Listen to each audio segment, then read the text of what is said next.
Pendant longtemps, j'ai cru que ma santé dépendait uniquement de ceux qui savaient. Des médecins, des spécialistes, des analyses, des ordonnances. Et bien sûr, tout ça est important, mais il me manquait quelque chose d'essentiel. Ce que je vivais dans mon corps, ce que je ressentais, ce que je pressentais. Ça, personne ne pouvait le sentir à ma place. Un jour, j'ai compris, le médecin soigne, mais moi seul peux ressentir. Et à partir de là, tout a changé. Je me suis demandé, et si je devenais l'expert de mon propre corps? Sans pour autant rejeter la médecine, c'est ce que je te propose aujourd'hui, un chemin à la fois concret et subtil. Un équilibre entre la science extérieure et l'intelligence intérieure. 1. Tu vis avec ton corps 24/24. Personne ne connaît ton corps mieux que toi. Tu es la seule personne présente chaque fois qu'il se passe quelque chose. Tu ressens la fatigue, les douleurs, les tensions, les blocages, les pics d'énergie, les changements subtils. Tout ça, ce sont des informations vivantes. Ce ne sont pas des caprices, ce ne sont pas des fantasmes. C'est ton langage corporel, c'est ta réalité, et elle est valable. 2. Ton ressenti est une forme de connaissance.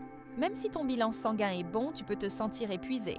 Même si ton médecin dit que tout est normal, tu peux sentir que quelque chose ne tourne pas rond. Et tu as le droit de faire confiance à ce que tu ressens.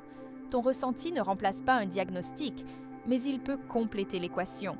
Il t'aide à poser de meilleures questions, à ajuster un traitement, à oser dire « je ne me sens pas bien, même si tout semble correct sur le papier ». 3. Tu peux devenir un observateur attentif. Être expert de ton corps, ce n'est pas devenir obsessionnel, c'est devenir attentif, curieux, connecté.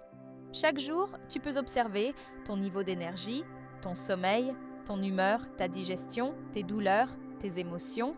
Et si tu notes ces choses dans un carnet, tu verras des liens apparaître, des patterns, des corrélations, des signaux faibles. Et petit à petit, tu construis ton savoir corporel. 4. Tu peux dialoguer autrement avec les médecins.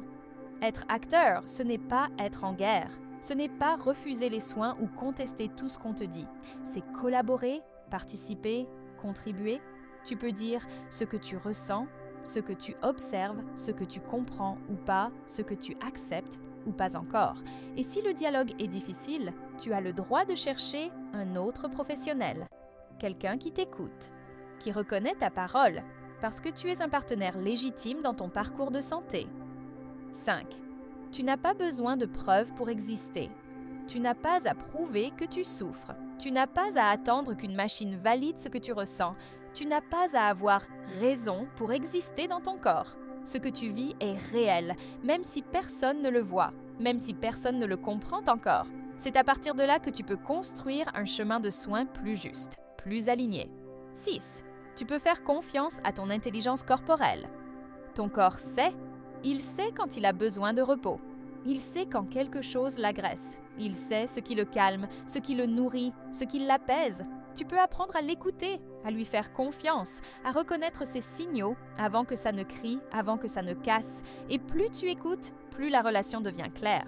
Tu deviens un allié de ton propre corps au lieu d'un gestionnaire stressé. Conclusion.